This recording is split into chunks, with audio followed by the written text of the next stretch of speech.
Hello hi welcome back to our channel. నేను మీ సునీత సుబ్రహ్మణ్యం అండి. ఇంట్లో క్యారెట్స్ ఉన్నాయి, ఏం చేయాలో అర్థం కాక క్యారెట్లని పిల్లల నోట్లోకి పంపిద్దామని నేను ఈరోజు క్యారెట్ హల్వా చేశానండి. డైరెక్ట్గా క్యారెట్స్ కట్ చేసి పెడితే తినట్లేదు. సరే హెల్తీగా చేద్దామని బెల్లంతో చేస్తుంటే దాంతో కూడా తినట్లేదు. ఇంతకీ బెల్లం అనగానే నాకు పెద్ద డౌట్ వచ్చిందండి. యూట్యూబ్ ఓపెన్ చేయంగానే ఈ మధ్య చాలామంది చెప్తున్న విషయం ఏంటంటే బెల్లం ఈక్వల్ టు షుగర్ అని. మీకెవరికైనా తెలుసా? తెలిస్తే మాత్రం కమెంట్ చేయడం మాత్రం మర్చిపోకండి. నాకైతే అర్థం కాని విషయం ఇదేనండి. ఒక్కొక్కళ్ళు వాళ్ళకి నచ్చినట్టు వాళ్ళు చెప్తున్నారు. ఏది హెల్దీనో ఏది అన్హెల్దీనో చెప్పుకోవడం కూడా చాలా కష్టంగా ఉంది. సర్లే ఏం చేయాలో తెలియక ఈరోజైతే షుగర్తోనే క్యారెట్ హల్వా చేశాను. ఇంతకీ దానిలోకి ఏమేం కావాలో కూడా చూసుకోవాలి కదా. ముందు క్యారెట్లు ఇలా చెక్కు తీసుకొని చక్కగా పీల్ ఆఫ్ చేసుకొని పక్కన పెట్టుకున్నాను. దాంతోపాటు కొంచెం గార్నిషింగ్కి కంపల్సరీగా ఏదో ఒకటి కావాలి కదా. అది లేకపోతే చూడ్డానికి బాగోకపోతే తినడానికి కూడా కష్టంగా ఉందండి ఇవాళ రేపు. అందుకని జీడిపప్పులు తీసి పక్కన పెట్టాను. 1 cup of sugar, 1 glass of పాలు అనమాట. సరే క్యారెట్ హల్వా అనగానే తురుము తీయాలి అని చాలా కష్టంగా అనిపిస్తుందేమో అని అనుకున్నా.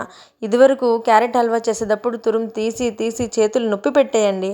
అందుకని ఇలా ముక్కలు కట్ చేసి పక్కన పెట్టిన తర్వాత ఈ మధ్య నేను అమెజాన్ నుంచి ఈ ప్రోడక్ట్ ఒకటి తీసుకున్నాను అనమాట. మార్నింగ్ లంచ్ బాక్సుల్లోకి ఆనియన్స్ కట్ చేయాలన్నా ఏది కట్ చేయాలన్నా కాస్త టైం ఎక్కువ పడుతుంది. అందుకని ఇలా ఈజీగా ఉంటుంది కదా అని ఈ ప్రోడక్ట్ తీసుకున్నాను. ఈ ప్రోడక్ట్ వచ్చేసి చాపర్ అండి. ఇది 799 రూపీస్ పడుతుంది. ఇది యూనిక్ వాళ్ళదన్నమాట. నేను ఆల్రెడీ ఒక షార్ట్లో చూపించాను నేను ఈ ప్రోడక్ట్ గురించి. ప్రోడక్ట్ అయితే చాలా బాగుందండి. నేనైతే బెస్ట్ రివ్యూ ఇస్తాను. 10/9 కంపల్సరీగా ఇస్తానండి. 10/10 కూడా ఇవ్వచ్చు. బట్ నేనంత జడ్జ్ చేయలేను కాబట్టి 10/9 ఇస్తున్నాను అనమాట. ఇలా క్యారెట్స్ వేసుకుని గ్రేట్ చేసుకోవడం చూసారా ఎంత పర్ఫెక్ట్గా గ్రేట్ అయినాయో.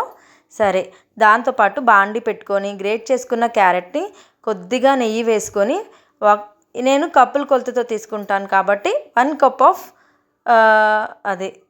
నేను వాడింది 3 కప్స్ ఆఫ్ క్యారెట్ తురుము అనమాట. ఇలా నేతిలో ఫ్రై చేసుకుంటే బాగుంటుందండి. అందుకని నెయ్యి వాడాను. మీకు నెయ్యి లేకపోతే కనుక నూనెలో వేసి కొద్దిగా ఒక చుక్క ఆయిల్ వేసి ఫ్రై చేసుకోండి. దాంతోపాటు 1 గ్లాస్ పాలు, మరి ఉట్టి గ్లాస్ పాలు పోస్తే కుక్కర్లో మూత పెట్టడానికి కష్టంగా ఉన్న మాడిపోతుంది కాబట్టి దాంతోపాటు ఇంకో గ్లాస్ ఆఫ్ వాటర్ వేసి కుక్కర్ మూత పెట్టుకొని 3 విజిల్స్ వచ్చేంత వరకు కుక్ చేసుకోవాలండి. అప్పుడే మెత్తగా అవుతుంది, బాగుంటుంది కూడా. సరే 3 విజిల్స్ వచ్చిన తర్వాత విజిల్ పోయిన తర్వాత తీసుకొని మళ్ళీ స్టవ్ ఆన్ చేసుకొని ఒక్కసారి కలుపుకున్న తర్వాత నేను 3 కప్స్ ఆఫ్ షుగర్కి 3 కప్స్ ఆఫ్ క్యారెట్కి 1.5 కప్ ఆఫ్ షుగర్ తీసుకున్నాను.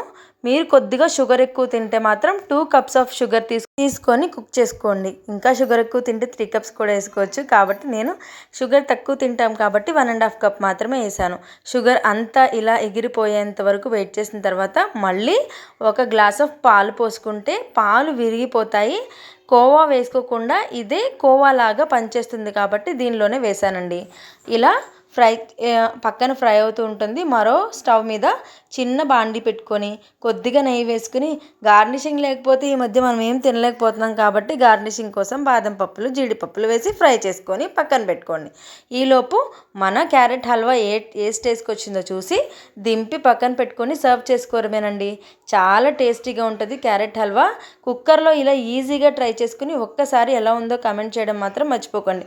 చాలామందికి తెలిసిన విషయమే, కొత్తగా ఏం చెప్పట్లేదు. వీడియో నచ్చితే లైక్ చేయండి, సబ్స్క్రైబ్ చేసుకోండి, కొద్దిగా సపోర్ట్ చేయండి. మరిన్ని వీడియోస్ కోసం stay tune to Sunitha Subrahmanyam. Bye bye.